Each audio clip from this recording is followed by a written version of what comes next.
आता देवांशचा बर्थडे आणि बर्थडे मध्ये झाला मोकार राडा. आता काय झालं ते बघण्यासाठी ब्लॉग शेवटपर्यंत बघा आणि आपल्याला फॉलो करून टाका. तर नमस्कार मित्रांनो, मी ब्लॉगर गौऱ्या आणि आज आपण निघालो होतो डायरेक्ट कॉलेजला. तसं तर माझं कॉलेजला आज काही काम नव्हतं, पण या भाऊचं जरासं काम बाकी होतं त्यामुळे त्याच्यासोबत चाललो. कॉलेजमध्ये गेल्यानंतर हे अजीब गरीब झाडं बघितलं हो मी. शाळेला आता या झाडाचं नाव काय ते तुम्हीच सांगा भाऊ. आणि तिथून आल्यानंतर आपल्याला करायची होती देवांश भाऊची कटिंग, कारण आज भाई का बर्थडे तावू. आणि त्या दुकानात गेल्यानंतर ते नुसतं टाकामाका बघत होता भाऊ, कारण त्याला जिकडं नाही तिकडं नुसते आरशेच दिसत होते. पण काय त्याला कटिंगला बसून दिलं ना, आपण निघालो डायरेक्ट वैजापूरला, कारण बर्थडेचं सर्व सामान आणायची जबाबदारी आमच्या दोघांकडे होती. त्यामुळे वैजापूरला जाणंच होतं. आणि गेले गेले आपली चप्पल जरा आजारी पडली होती, म्हणलं चला आता हिला 2-4 इंजेक्शन देऊन टाकू.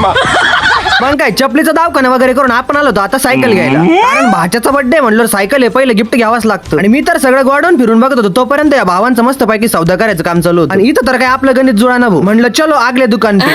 आणि इथं आल्यानंतर तर एक सायकल पसंत झाली, पण आपल्याला डायरेक्ट 2 घ्यायचे होते.